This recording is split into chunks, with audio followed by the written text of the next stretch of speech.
Curt Cignetti and Indiana football continued to grind away on the high school recruiting trail, and now they have a chance to land one of the nation's best wide receivers who's in their backyard.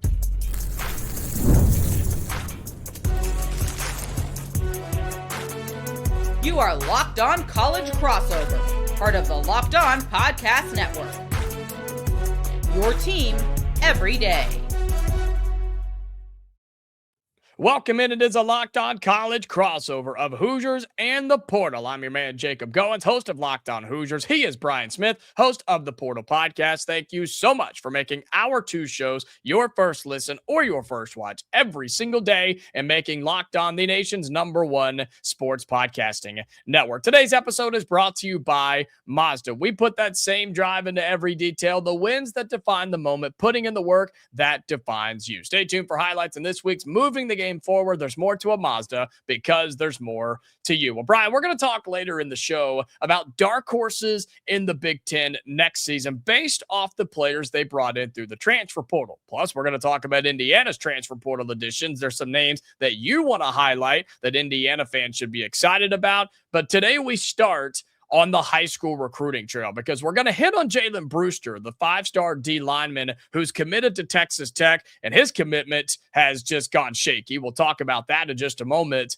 But I want to start with a 5-star receiver, one of the best players in the 2027 class, Monshun Sales, who midweek last week put Indiana in his top 4. It's Indiana, Ohio State, Miami, and Alabama. And here's what's crazy about this, Brian. He goes and plays high school in Indianapolis, about an hour or so up the road from the Hoosiers. Curt Cignetti has to get this one done.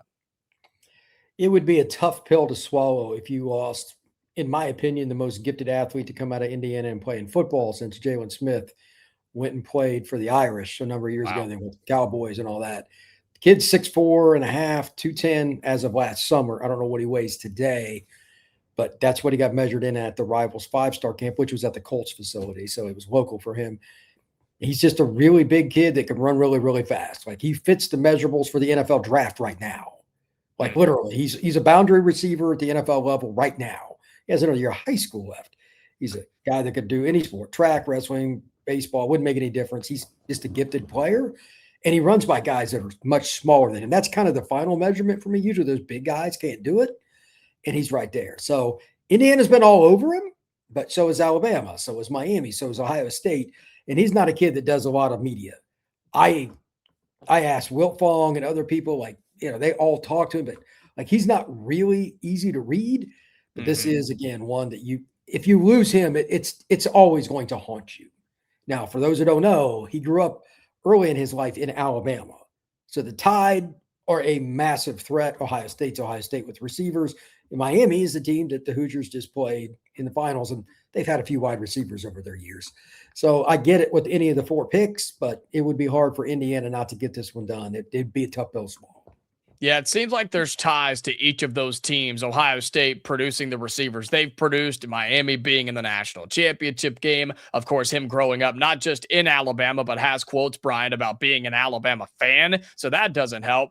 But again, Indiana, you feel like has all of those things and then some. He's he's playing high school football an hour or so from campus in Indianapolis. Indiana just beat all 3 of those teams on their way to a national championship. And the Hoosiers are putting 2 big name receivers in the NFL draft as well, with Elijah Surratt and Omar Cooper. So why would a guy like him not pick Indiana? Not saying why would he choose the other schools. Why would you not want to be in the offensive system that the Hoosiers are running, that continue to bring in high-level quarterbacks, that continue to feed the receivers, put up 60 points a game, and now have trophies in the trophy case?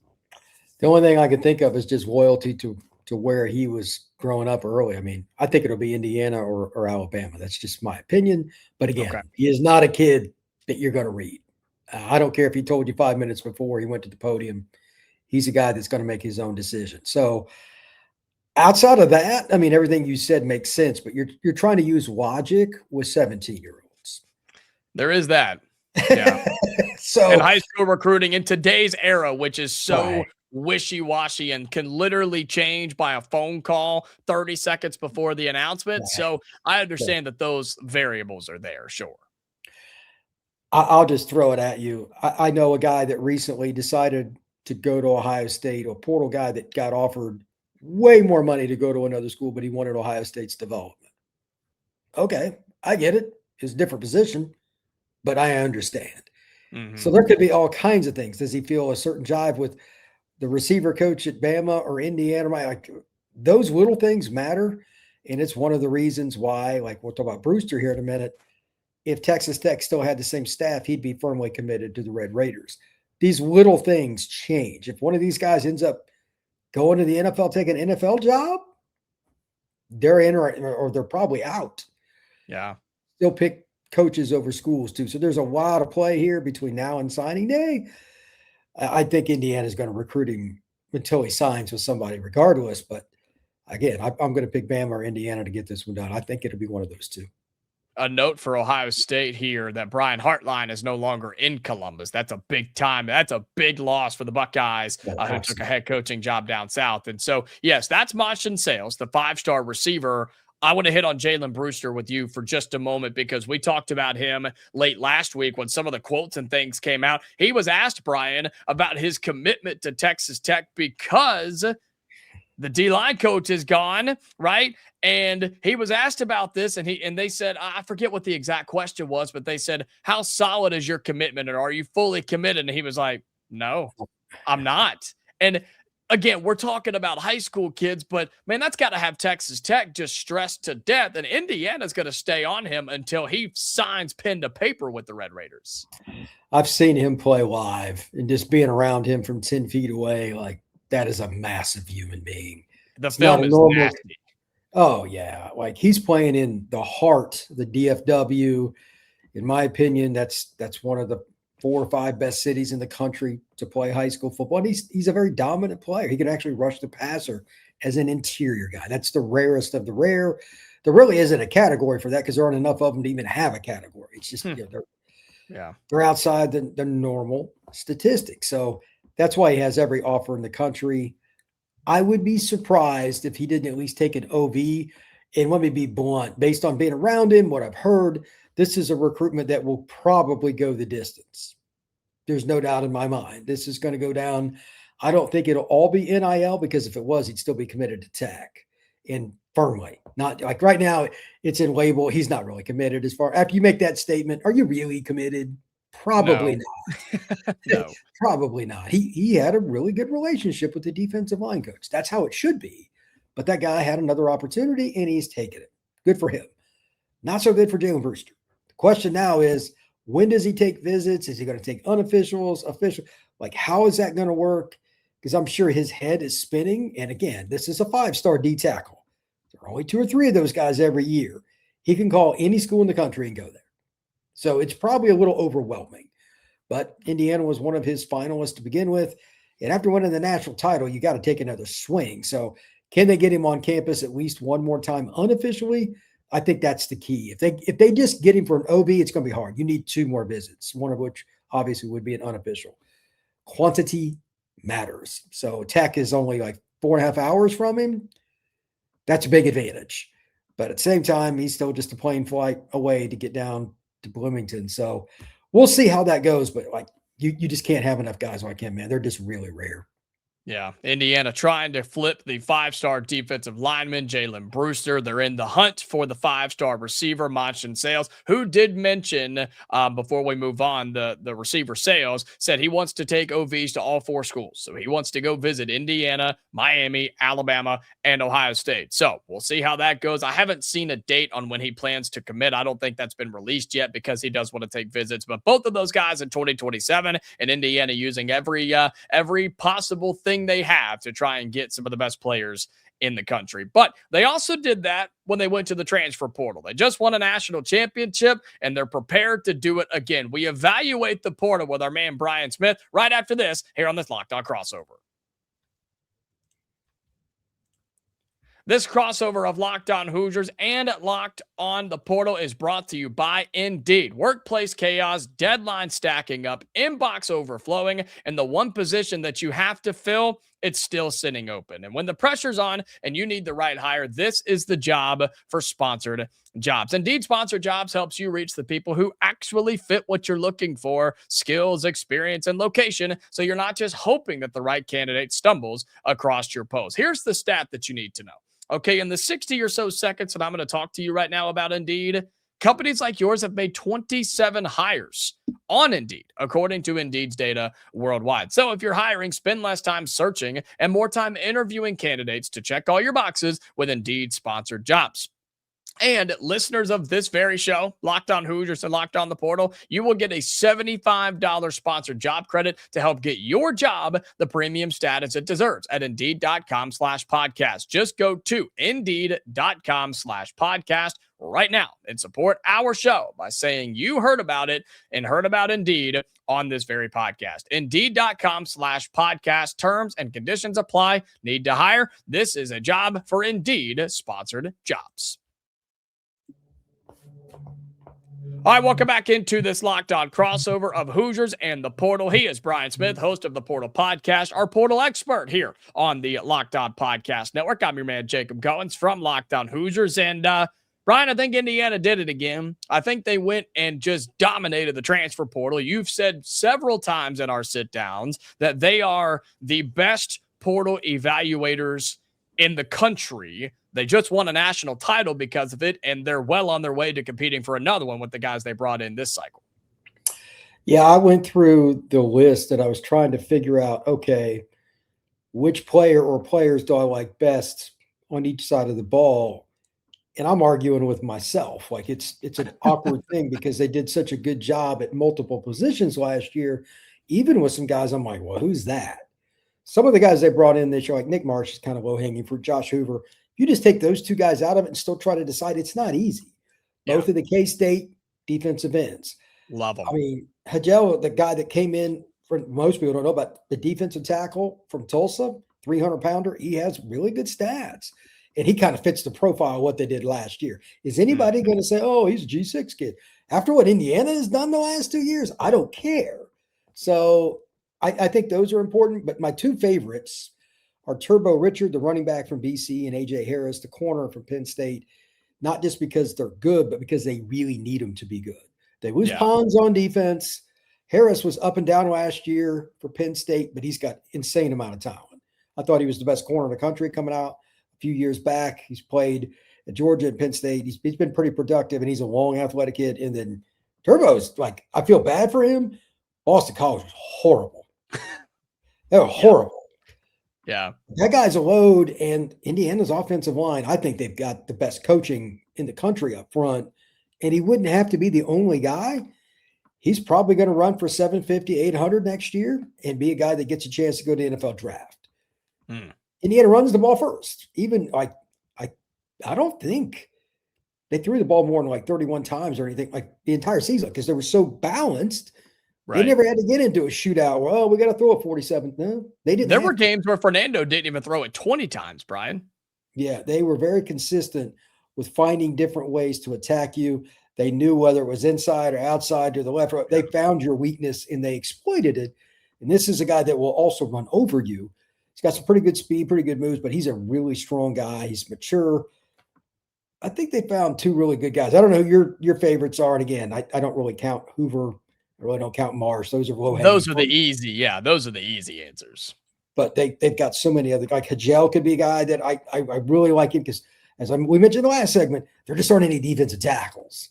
Yeah. Like there's only so many 300-pound human beings that could move like that. So you could easily say him, and I'm not going to try to take a stab at the pronunciations on the defensive ends from K-State. Oh, I got it. You knock that out. But like they did well across the board. So Brunner, the guy from Wisconsin, he's awesome. This is conservatively a top 10 group, and it was balanced.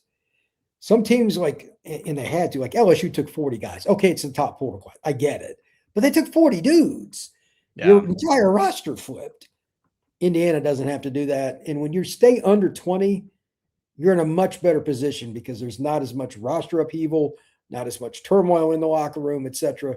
I think Indiana will conservatively be a top 10 team next year. And if quarterback works out, we'll see. They could be top 5 again.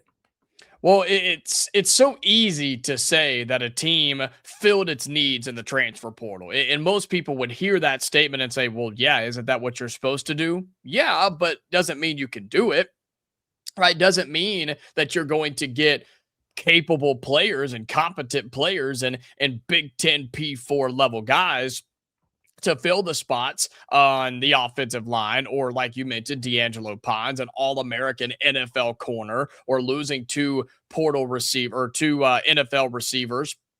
Right, but Indiana, I think, did that. I like Turbo Richard. His name is just awesome for a running Oh, back. it is. Turbo. I mean, he's a beefer more than a speedster, but he's got both abilities. I love Joe Brunner, the offensive lineman from Wisconsin. I think he's going to start up front for Indiana. I love the guys from K-State. I got you here: Chidi Obiezor and Toby Onsunsami. Those two guys are freak athletes, because Indiana landed one of them and I was like, man, he's built like a freezer, like the old school freezer you have in the garage that's shorter but longer, that you have all the meat in over the winter. That's what one of them's built like. Then the other guy committed, it's like, holy crap, he's built like a semi truck. And both of them are going to make impacts for this Indiana squad. And so and then Josh Burnham from Notre Dame. Why is nobody talking about the impact that he's going to make on the defensive side of the football for the Hoosiers? And I'm glad you said AJ Harris, because he is one. Yes, he was inconsistent down the stretch for Penn State,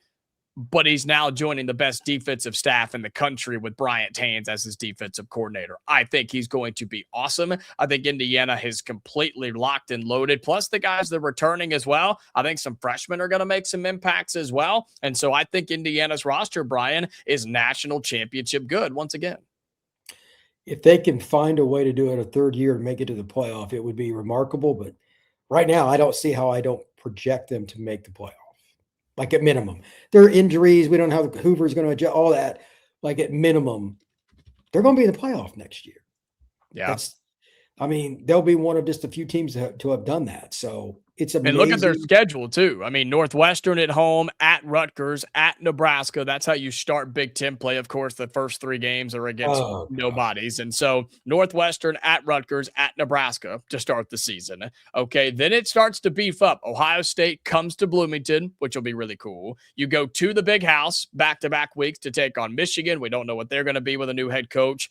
Minnesota comes to Bloomington, bye week. USC comes to Bloomington. You go to Washington, and then you host Purdue. So there's a couple of tough ones in there. Again, Ohio State at home, Michigan on the road, Nebraska on the road could be tricky. USC at home, a trip to Washington. Like, there are some games in there that Indiana could trip up, but other than Ohio State, name a team on that schedule that's going to have the amount of talent that Indiana does. I just don't think there is one.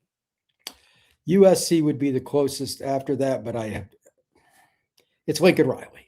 Yeah. I think they're like a 9 to 10 win team next year, and they got a 5th-year quarterback. That could be one of the better games of the year.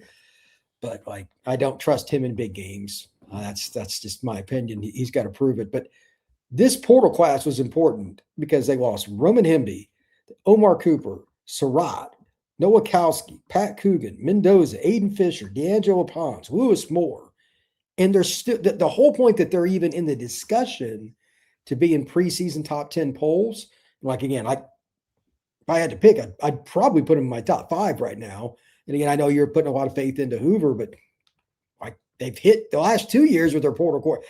I mean, after you do it the second time, yeah, it's kind of hard to doubt them, especially after going 16-0. But they got all these guys we just talked about.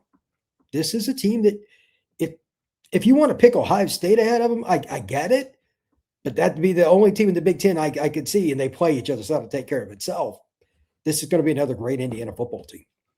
Those are teams who are at the top, including the Indiana Hoosiers. But what about a team or teams who could be dark horses in the Big Ten next season based off of additions that they made? We talk about that in our final segment here on this Locked On Crossover. This Locked On crossover of Hoosiers and the portal is brought to you by Mazda. This is Mazda's moving the game forward for those who show there's more to the score than what's on the screen. And I'm sorry for the portal folks who may not be following the basketball side of things, but for Indiana, I got to talk about our guy, Lamar Wilkerson. Had a game yesterday on the road in Champaign, taking on a top 10 Illinois team. The game didn't go well, but Lamar Wilkerson's pretty awesome. I've said he's going to go down as one of the best scorers that Indiana basketball has ever seen. He had 21. Nobody else did anything. And Indiana lost against a good team. Shocker, right? But Lamar Wilkerson continues to move the game forward, continues to help Indiana be competitive and try to make the NCAA tournament. So that's what reminds us of what it's really taking to raise the bar. It's the extra work off the court, dialing in every detail, giving it that extra fire, the grit, and the I never quit. We put that same passion into every model at Mazda. Highlights make the real. What it took to get there makes it count. There's more to a Mazda because there's more to you. This crossover edition of Hoosiers and the Portal on the Locked On Podcast Network is brought to you by FanDuel. Ever wanted to experience the NBA Finals live and in person? FanDuel is giving you the chance to turn that dream into a reality with their NBA sweepstakes. Here's how it works.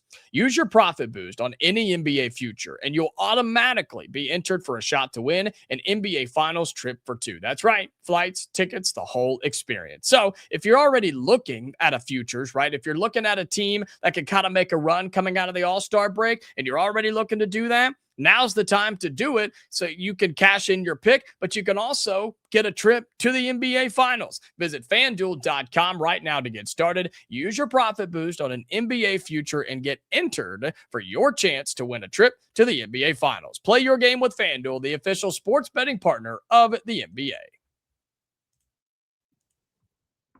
All right, final segment on this Locked On crossover of Hoosiers and the Portal. And Brian, we're going to zoom out a little bit from the Indiana perspective, but maybe some of those teams on Indiana's schedule and others in the Big Ten who could be dark horses. Now, it's middle of February. Spring practice hasn't even started, so it's hard to determine that and be fully accurate.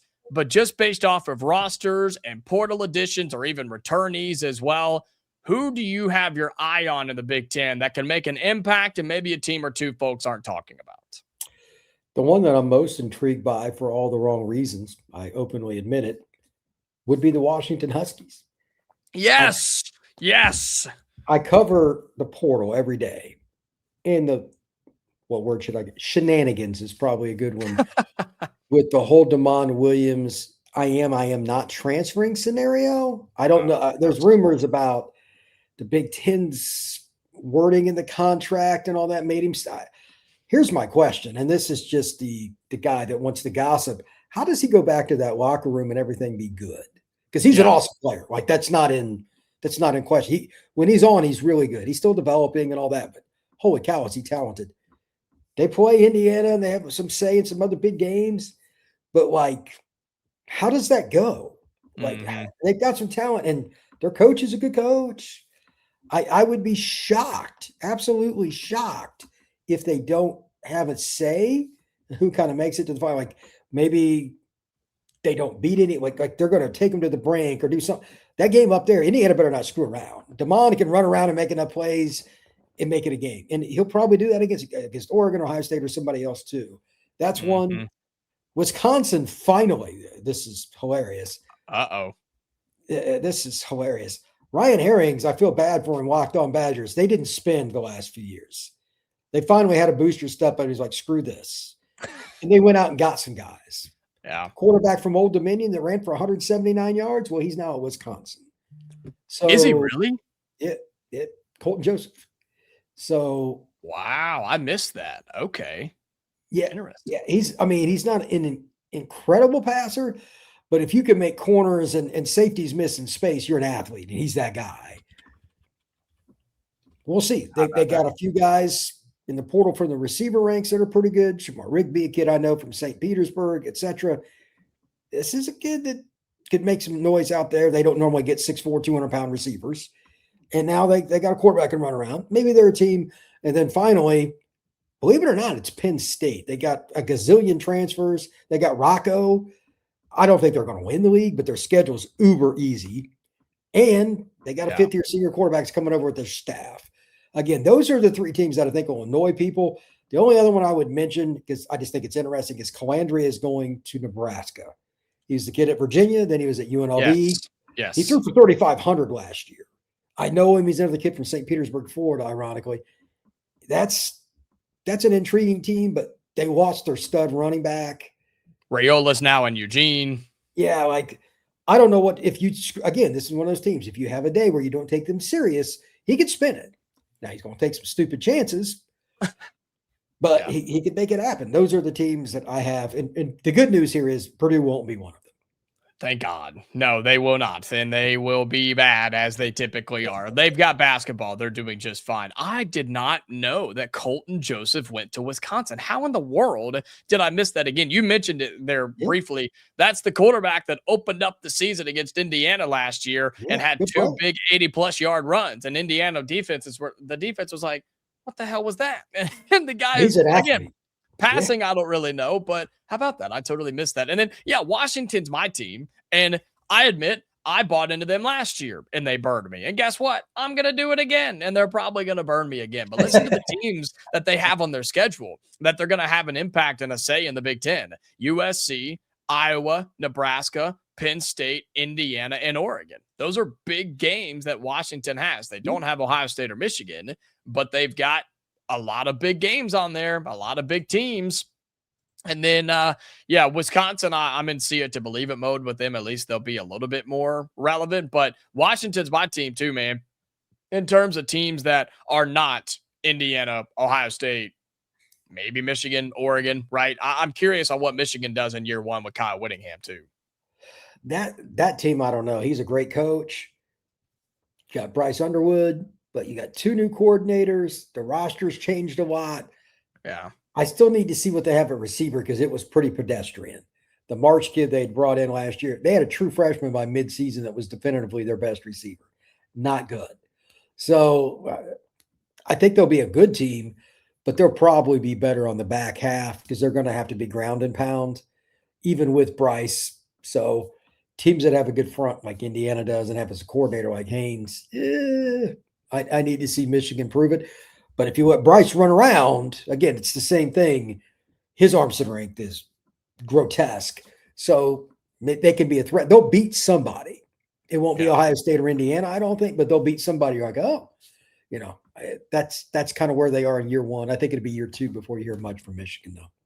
They all have to go through Indiana, though. The defending Big Ten champions, the defending national champions, and they continue to do work in the portal. They continue to do work in recruiting as well, and they are the top dog to start the 2026 season. He is Brian Smith, the host of the Portal Podcast. Check it out wherever you get your podcast. Same way you get Locked On Hoosiers, you can find the Portal Podcast. And guess what? The same way you find the portal, you can find Locked On Hoosiers as well. Always appreciate the time, Brian. It's always fun catching up with you. Indiana, when they do good things happen, and it's so much fun to talk about it. And basketball season, not really going our way. So anytime we get more football conversation, we are always about that. So again, follow us on your audio podcasting platform. Subscribe to us on your YouTube channels as well. And we are back tomorrow for normal episodes. So until then, stay safe, and we'll talk to you later.